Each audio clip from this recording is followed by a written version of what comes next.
Yo, what's happening, people? Welcome back to Football Therapy with me, your host Jan. I do hope you lot are all doing well today, man. I really do hope that. And welcome back to Chelsea News, the daily series here on Football Therapy, where I go across the news, the media, socials, look at what's happening regarding Chelsea Football Club, consolidate said information presented to you in a manageable package, offer you my opinion for what that is worth, and more importantly, ask for yours down in the comment section below. A huge breaking news today regarding Manchester City and their ban. Generally, I do want to talk about Chelsea's top 4 Champions League's hopes. What's been going on regarding there, and also I want to talk about a rather big story that David Ornstein spoke about on The Athletic, essentially confirming the strong connections between Chelsea and Ajax goalkeeper Andre Onana, how apparently his representatives have long been speaking to the gang at Chelsea Football Club.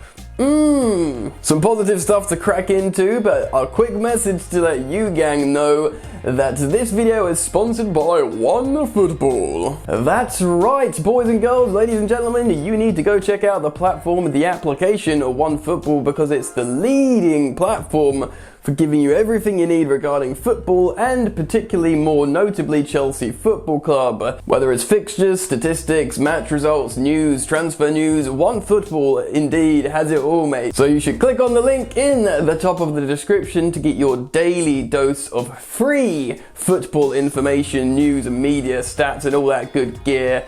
Make sure you check out OneFootball now. Alright then, let's get into it. So let's rip off the proverbial band-aid and let you know that City's ban has been lifted. Yes indeed, boys and girls, we feared the worst regarding this verdict, and it has come to pass. Now, I'm no lawyer, I don't know what's going on behind the scenes, so it would be a foolish errand? It would be dumb for me to comment on this. I, as just a random football fan, can only look in externally from what we've perceived what was happening. It looked like Manchester City did a lot of dodgy gear, and UEFA were unhappy about it and banned them. The ban's been lifted entirely. I think perhaps the fine might remain, but it's not a good look for UEFA.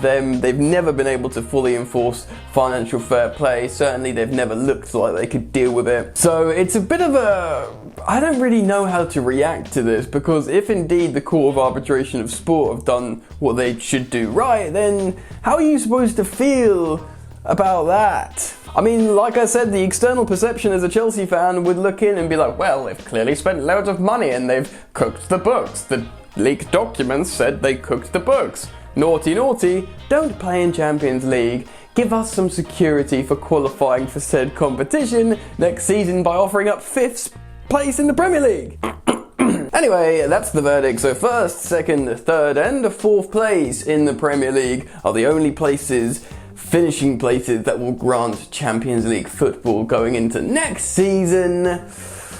So, where does that leave us now? Well, I'm going to wait to the end of the video to talk about Andre Onana, so let's talk about top 4.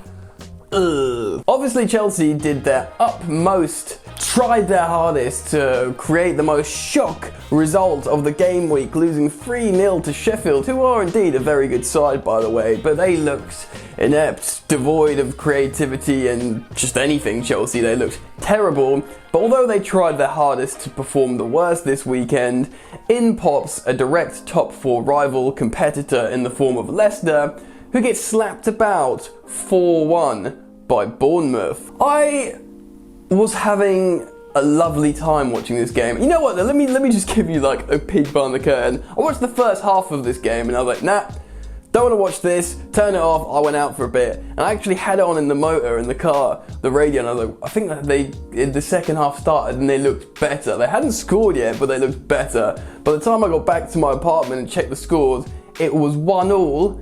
By the time I got the match game up on my computer, it was 2-1. It ended 4-1. Soyuncu got sent off for a silly foul in the goal. Dominic Solanke with the brace. What a day for Dom Solanke to remember he's a professional footballer and score a couple of goals. One fortuitous, perhaps, but the second a lovely, naughty little finish, mate.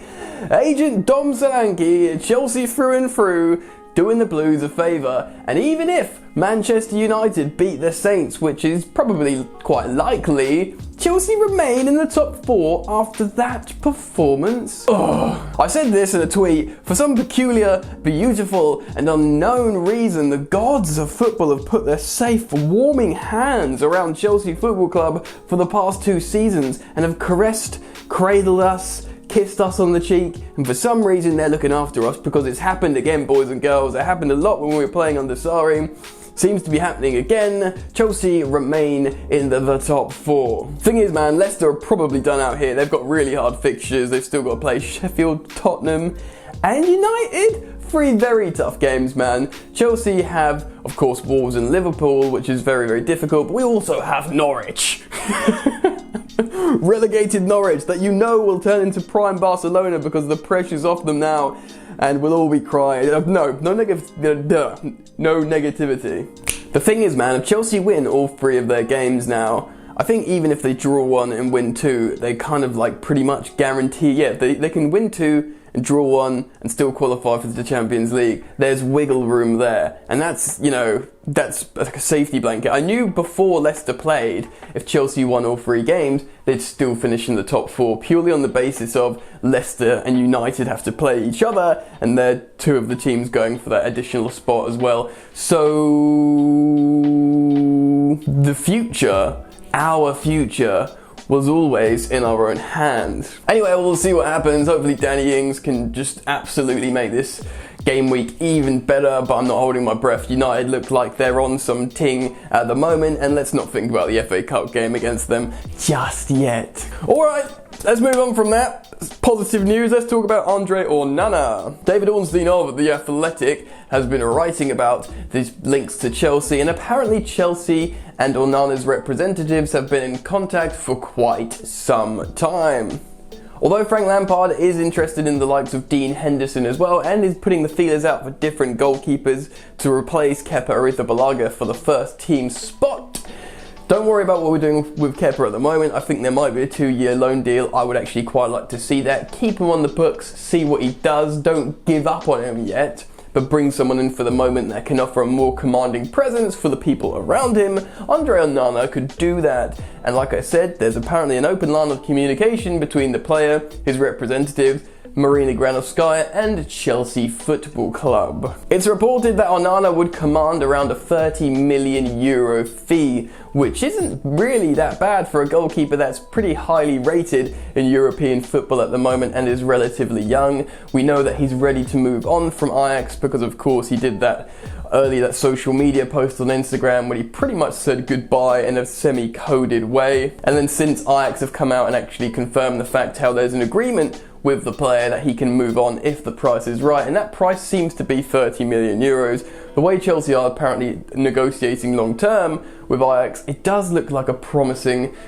sign. I think if Chelsea secure top 4, they'll apparently be granted an additional £50 million transfer budget, which could be like the extra tick box for Andre Onana. Apparently Chelsea are also preparing a bid for Kai Havertz, starting at €70 million plus add-ons, and seeing how Bayer Leverkusen move from there. There are also reports that Kai Havertz is going to wait to see if Chelsea qualify for the top 4 before he makes that decision, although if you've watched my previous videos talking about this, I'm not so sure that should affect his decision so much when you consider his age, the jump in club, the projects, the players he will be playing with. Really, that should be enough for him, especially if he considers staying with Chelsea for the long term. I can't imagine he believes he'll just win the Champions League immediately in his first season playing for Chelsea. If you understand you're playing for a project, a developing project with excellent players around you and a good young manager, you want to be part of the project, which inherently means building, not an expectation of winning the Champions League immediately. Say if Eden Hazard joining Real Madrid, that's probably what he hopes for. Kai Havertz is very, very young, so he should basically buy into the project and not immediate Champions League qualification being mandatory. Anyway, that's exciting news as well. I'll keep you guys posted if there is an official bid published or if anyone talks about it, but that's pretty exciting. It does look like Champions League is important for Chelsea, more for generating and securing funds rather than convincing players to necessarily sign up.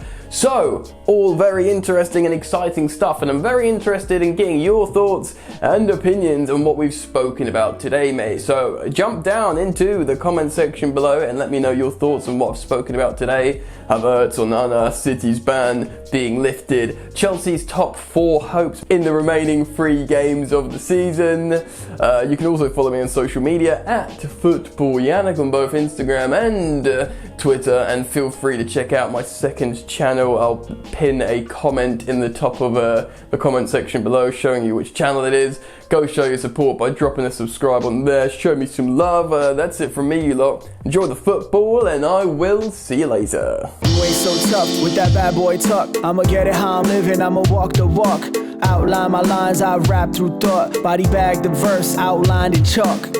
In my life seen trouble, hustle on the double. Silence on the trigger like my pick got a muzzle. Yo, chick like to guzzle, bad boy stay in trouble. I only love this paper, sorry I don't. I laugh me, baby.